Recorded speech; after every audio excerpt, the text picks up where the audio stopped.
In this video, we're going to talk about Zsphere Retopology. Zsphere Retopology is just one of many ways of retopologizing a mesh inside of ZBrush. That's taking something like this alien here, which is actually a former Dynamesh. You see that there's no organized topology to this. It's just a group of shrink-wrapped quad faces. Retopology allows us to take a disordered mesh and turn it into an ordered mesh. It also allows us to build new geometry from scratch. For example, in this demonstration, we're going to create wing membranes to fit between the bones of these wings. Now in ZBrush, we know that we can retopologize using ZRemesher. That will take something like this alien bust and then create an organized mesh from it. We can go to B for brush, Z for ZRemesher, and use the ZRemesher guides to help guide that algorithm to give us the best possible mesh. So that is for creating a new topology based on an existing model. We also have B for brush, T for topology, the topology brush. Now we talk about the topology brush in another video. The topology brush allows us to draw curves on the surface and then generate polygon faces from those curves. And this is really, really useful for creating things like organized models or for creating new topology based on an existing model, maybe for wing membranes or costumes. The problem with this approach is, that is the topology brush, is it can be a little bit tricky to extend off from an existing mesh into space. So for example, if I start to draw curves like this that extend off negative space, and then we'll complete this and make a quad from it, you see we get a quad face, and if I alt click and drag off the curves on the model, it will clear any hanging edges. As I start to move out here, and I'm traversing negative spaces where there is no model, this is where it can start to become a little bit challenging. So you see we've lost this face over here. We'll clear that out and then redraw that. You see what's happening is these curves are sort of snapping off into the void, as it were. So it's very hard for us to just create an edge that extends across that negative space.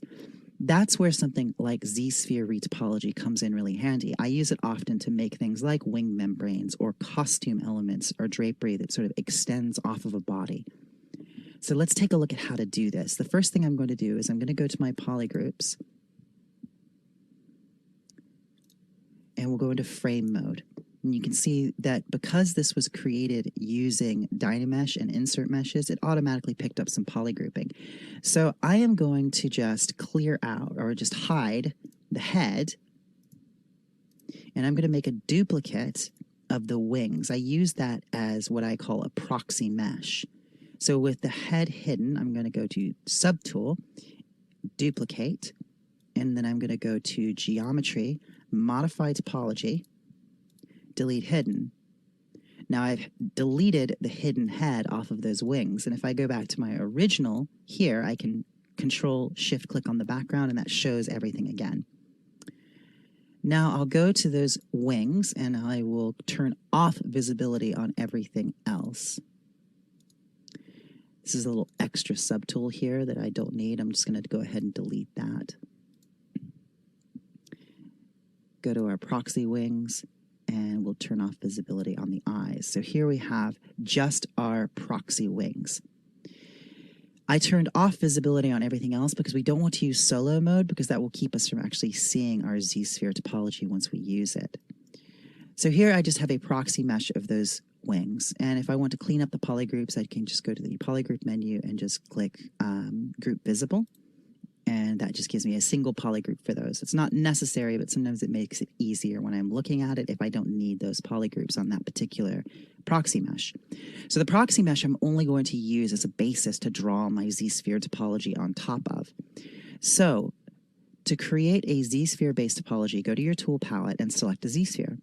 That will put a Zsphere on screen, and we have an entire video just on working with Z-spheres. We use Z-spheres to generate meshes. We can use it as a modeling tool, and here we're using it as a basis for our topology. We can also use it as a rigging tool, as you can see in the transpose tutorial, where we talk about transpose rigging using Z-spheres in Transpose Master. So as I said, in this case, we're going to be using it for a topology. So with that Z-sphere as our current Z tool, go to the bottom of your tool list, and there is a menu called Rigging. If I click select mesh, I can select anything that I happen to have here in my tool palette. I'm going to grab the wings. You see this has 5 subtools. That's my mesh where I have those proxy wings. And the proxy wings are the currently selected subtool in that stack. So if I click that, it will add those wings in this sort of X-ray form here. Now I'm going to go to topology. Make sure that X symmetry is turned on, and I will turn on edit topology. Now the Z-sphere appears to disappear, but it's that little dot right there. And what we will do is we will start to draw a Z-sphere chain. So I will just click twice here. That draws one bit of a chain. I'll draw here, here, here, here, and then here, connecting back. So I've created an equal number of verts on either side. Each Z-sphere dot represents a vertex. So there's 3 here, and there's 3 here. So I'll just double click off the model. And then if I want to preview the mesh that I'm going to be creating, I will use the A hotkey. The A hotkey allows us to preview the topology that we're going to create by showing us the adaptive skin that will result from that. So make sure your draw size is turned all the way down to 1. Make sure edit topology is turned on. And then if you press the A key, if it can generate a mesh from this, it will show you. But right now we're not getting a mesh. So you remember we put an extra vert in here. Usually ZBrush can intuit or figure out where the quads will be. But in this case, it's having a problem. So I will just draw a new edge, which is a Z-sphere line here. Double click off the model, press the A key, and now we get our preview. Now you see it looks like it has holes in it. That's because adaptive skin defaults to Dynamesh resolution. So turn Dynamesh resolution down under the adaptive skin submenu.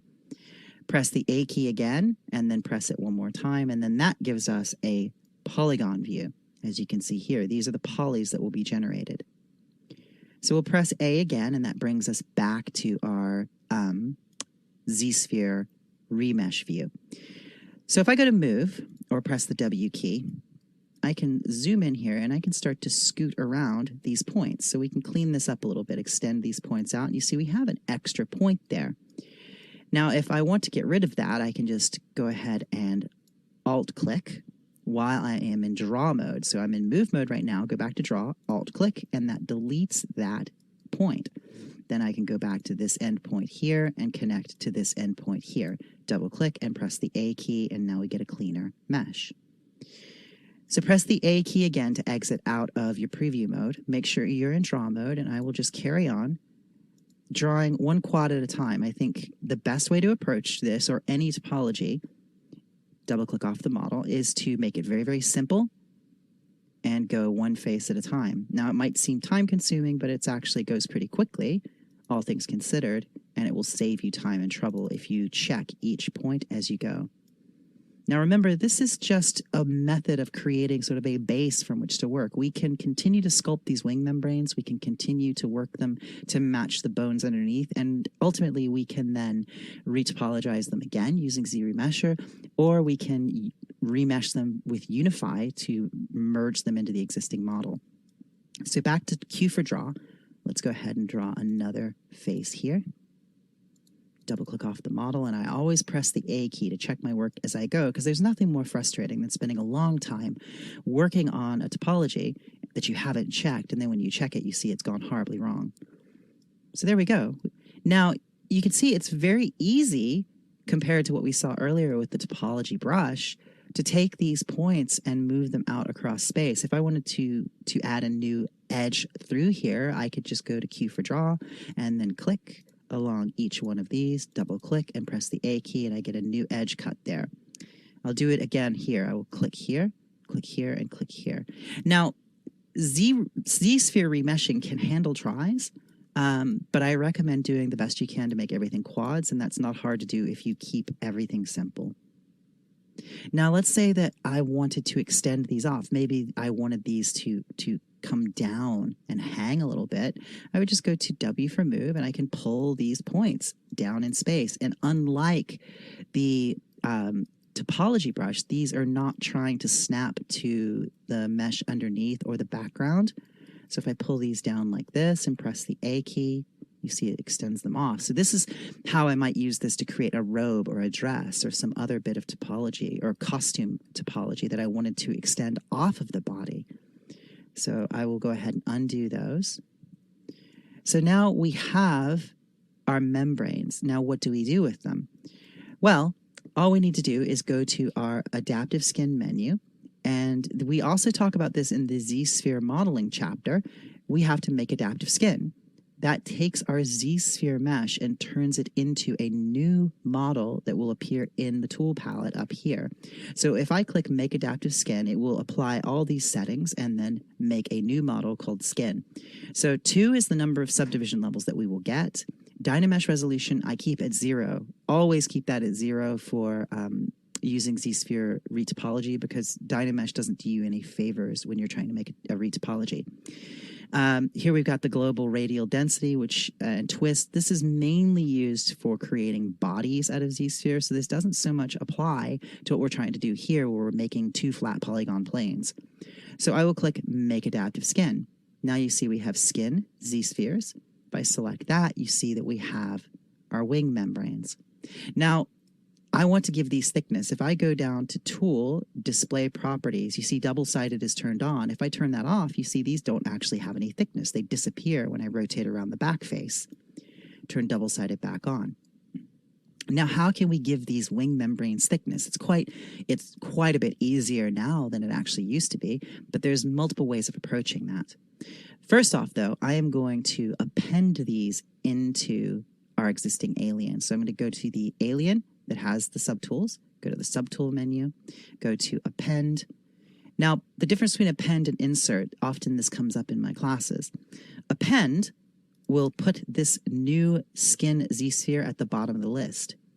Insert will put it between this selected subtool and the other. So if I do insert and insert skin Z-sphere, you see it inserts there in between those 2 subtools. That just controls the order in which that applies into the subtool stack.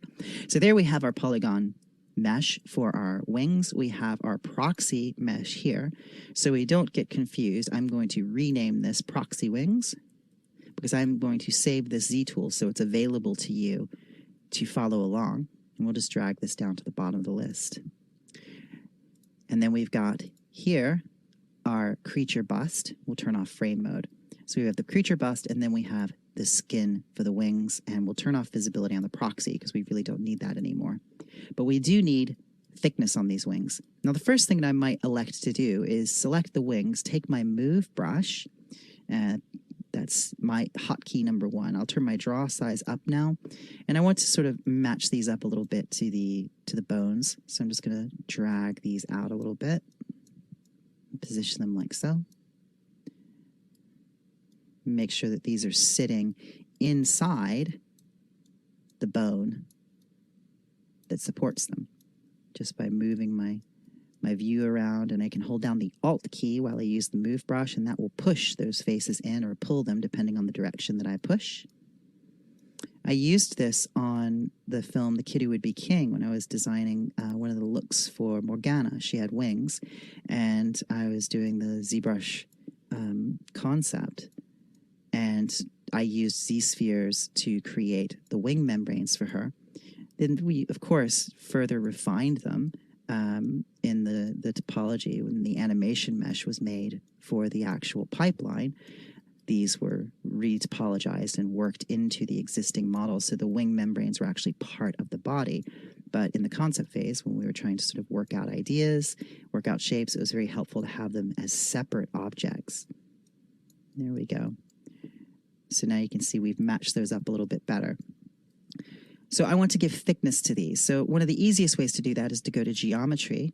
Now we have 2 subdivision levels on these wing membranes. I'm going to delete the lower because we're going to actually use dynamic subdivision levels with thickness to create our wing membranes. And we can't do that if we have subdivisions. So I'll go to Dynamic Subdivisions, turn on Dynamic. I'll angle here so you can see a bit better, and I will turn up thickness. And this will actually give us a thickness to this mesh. Now this is a dynamic subdivision. This doesn't actually exist as geometry just yet. When I want to apply it as geometry, I will click the Apply button, and then that bakes that down, into actual geometry with polygrouping. So that is one method of giving that thickness. I'm going to undo that, and I'll show you another. The other method uses the Z modeler brush. So if I go to B for brush, Z for Z modeler, and select the Z modeler brush, it's going to tell me that it performs best with dynamic draw size. I click OK. And again, we have an entire chapter just on Z modeler, but this is a great use of it here. If I mouse over a face, it lights the face up and it tells me I can do operations on a face. If I mouse over an edge, it gives me edge operations. Points give me point operations. So if I mouse over an edge and press the space bar, I've got all these edge actions I can perform. For example, extrude. So I could extrude an edge loop, for example, by clicking and dragging. That's a new tool inside of ZBrush 2021, which we'll talk about elsewhere. What we want is to mouse over a face. QMesh is sort of the default Z modeler face operation. It's just an all-encompassing kind of extrude and merge all built into one. It's a very powerful tool. So we're going to QMesh. Now we need our target. We don't want to do a single polygon. We want to do polygroup all. That will grab all these polygroups, everything that you see here that's green, which is the entirety of the mesh, and it will perform this operation on that. So we're going to quite simply just click and drag, and that will extrude this out, as you see here. Now I could extrude it this way or this way, but you need to be careful to recognize that you're still potentially going to have normal flipping issues. So if you've got double-sided turned on, turn it off. And you can see when I extrude that way, it actually has flipped normals. I can't see my faces. So we'll undo that. And then if I extrude it this way, turn off double-sided, now you can see it actually, I see the model. So be very aware that your normals can be flipped, and you won't know it if you have double-sided turned on in ZBrush. So now I can add subdivision levels just by Control-D, turn off frame mode, and I can carry on sculpting on these wing membranes. It's just a normal mesh like any other. I can take my damn standard brush and sort of push this in a little bit more to facilitate seeing those bones there. I can add another subdivision level, and we can add some detail to this. Maybe I'll take the move brush and I'll go to the brush menu, curve, and turn on accurate curve mode. I really like using this with the move brush because it lets my brush take on a very pointed kind of effect. This helps me create very wicked kind of sharp points on these wings. Go around to the back here and just make sure that these wing membranes actually attach to the back of the creature. So we'll just bring them back along here. Now, if I want to sculpt on something like a wing membrane, if I take the standard brush and I start sculpting maybe veins on here, if we roll around to the front, you see that brush stroke bleeds through. Now, this is very important anytime you're doing things like membranes or costumes. You want to go to your brush menu, go to auto masking, and turn on backface mask. And what that does is it backface masks. So anything I sculpt on one side, the back faces will be protected from it. So your brushes will sometimes bleed through if you have a draw size that just is a larger scale than the thickness of the actual object you're working on. So now I can see we're at 65 million. Let's add another subdivision level. I can go to the standard brush, maybe select alpha 60, hold down the Alt key. We can create some wrinkle patterns here through these wings, just radiate this out. And then I'll take the smooth brush and smooth that back a little bit and just build up some of that texture. It just gives us more of an interesting look to these wings. Let's bring that right down to the bottom edge there. And just hit that with a little bit of smooth again, just to soften those up. We go to the back view now, you'll see none of that came across under the back view. So perhaps I want to put a different texture on the back. I might go to my alphas and select alpha 57. And I'll just invert that, hold down the Alt key, and that's too big and too strong. So I'll turn my draw size down and maybe turn my Z intensity down just a little bit. And I'll make these circular patterns. This gives me a nice sort of leathery skin texture on the back of the wing.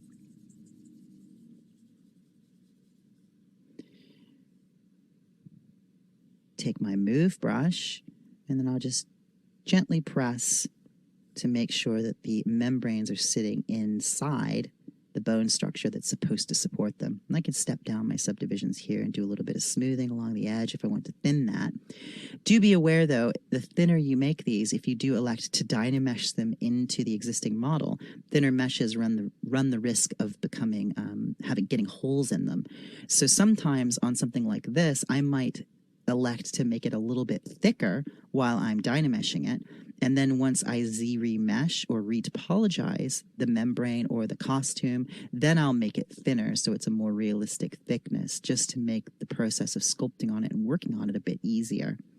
You could also, on wing membranes like this, utilize the ZBrush cloth tools. So those are new in ZBrush 2021. And we talk about those in their own chapter, but it doesn't take much imagination to see how you could take these wing membranes and simply drape them across the bone structure as a collision object. If you have not watched the video yet on cloth, then that will make a lot more sense once you have. It's a little beyond the scope of this particular video to dive into that again, though. So there we go. Now I'll go back to subtools and let's turn on the teeth, gums, and the eyes just so we can have something to look at. And there we go. So this is how we would retopologize using Z-spheres. It's, as I said, really powerful and really helpful, especially when you're doing costume elements or membranous elements. It's something that I don't think that there's another tool in ZBrush that's quite as easy to create these sorts of shapes. There's other methods of doing it. Of course, you could do it with taking a sphere and scooching a sphere out into the shape of that membrane and flattening it down. But none of them I have found have been as effective or as easy to match something up to the bone structure as the Zsphere Retopology. And it's also just good to know how to use that because, as I said, it's been around in ZBrush for many, many years, but it's not often discussed or used because I think a lot of people don't even know that it's there. One more thing. Here's a little bonus. I'd like to talk about getting these wings merged into this body. Now, let's say I want to retopologize this head, and I want the wings to be part of that retopology.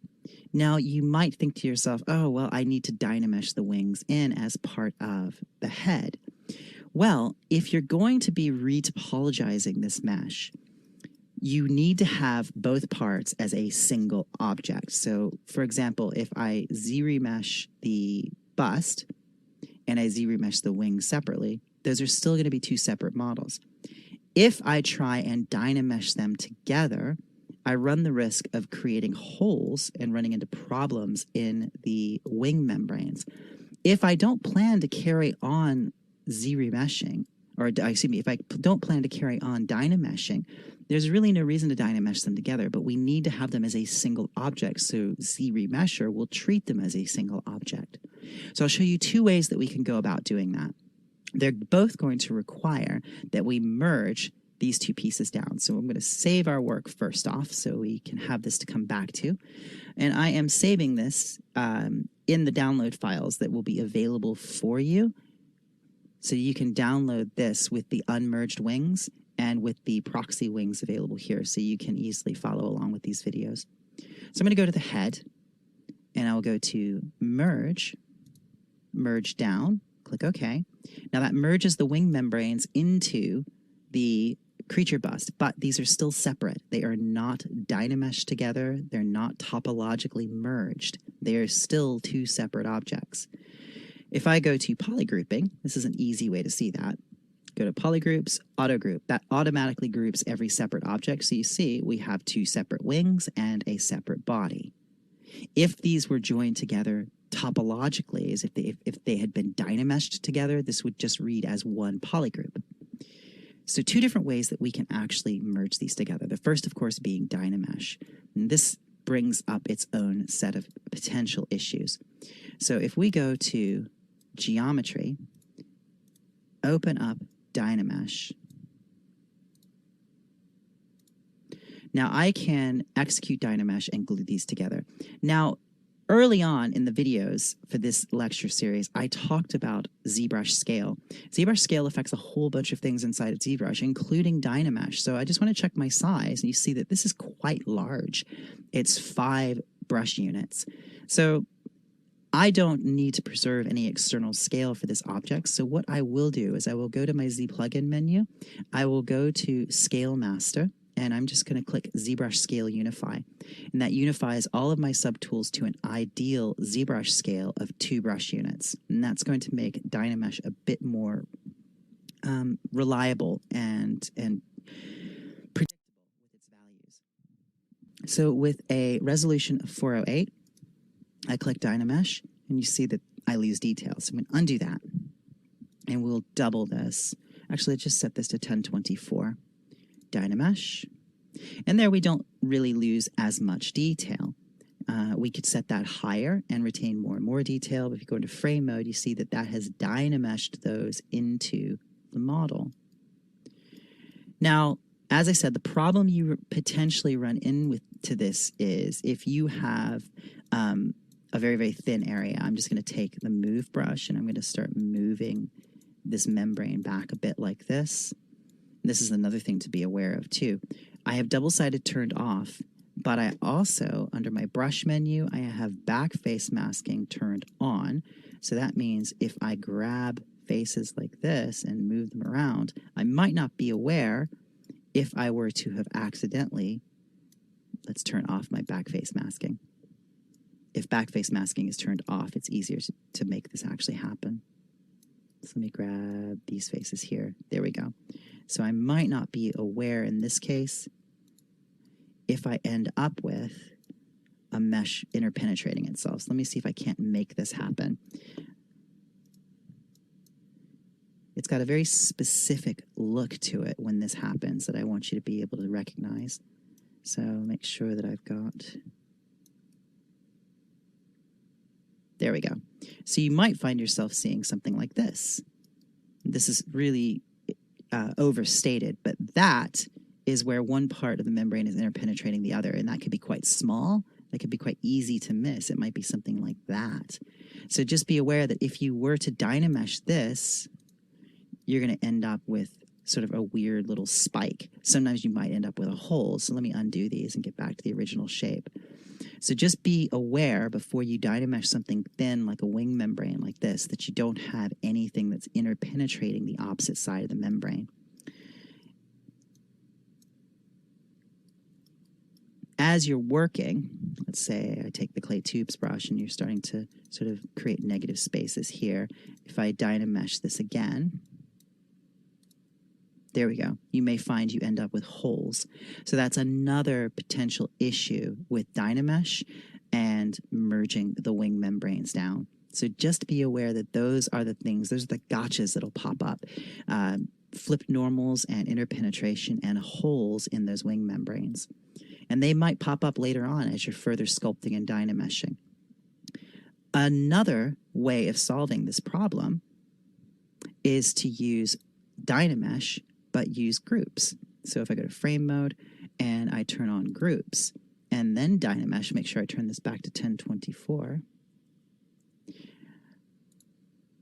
What this will do is it will Dynamesh these together, but it keeps those polygroups as actual separate objects. If I Control-Shift-Click on them, you see that they're still separate. It's Dynameshing all 3 groups separately. So it's keeping them separated. So I could carry on sculpting and Dynameshing and working on this. Perhaps I wanted to carve out some holes in the wings. In that case, I could go to B for brush, I for insert, and grab one of my IMM primitive brushes. In this case, maybe a cylinder. And then click and drag. And then I'll take the transpose gizmo and just move that through so it's interpenetrating. Control-Shift-Click on it so it's the only thing visible, and I will go to Polygroups, and I will click Group as Dynamesh Sub. Then when I execute Dynamesh by Control-Clicking and dragging twice, it will carve a hole out, so I can start to cut holes in those wings. But it's not going to force me to Dynamesh the entire character together. It allows me to keep those wing membranes separate as I work, and also use Dynamesh on them, so that's quite valuable. Now, again, if I were to use Z-Remesher on these, it's going to see these as three separate objects, and that's not going to help us if we want to group the or merge these together into a single topological whole. So let's turn off Dynamesh, and I'll show you what I do in this situation. In this situation, I will go to W to bring up the Move gizmo. Let's go to the Unmasked Mesh Center, unlock it, and reset it just so it's cleaner looking. Hit the gizmo, and then I will select Remesh by Union. Now what this will do is it will take any areas where two meshes are interpenetrating, and it will remesh them. So I'm going to click Accept, go to Frame Mode. Now you see it's maintained all that topology, but if we zoom in, you can see it's actually merged the wing membranes with the bones topologically, and that's a lot easier to deal with when you want to remesh a surface, because it's going to see those wing membranes and the bones as a single object. So that concludes our look at Zsphere Retopology for membranes and costume elements, with a little bonus bit on using Dynamesh and different methods of joining these together. I hope you found this helpful, and I look forward to seeing you in the next chapter. Thanks for watching.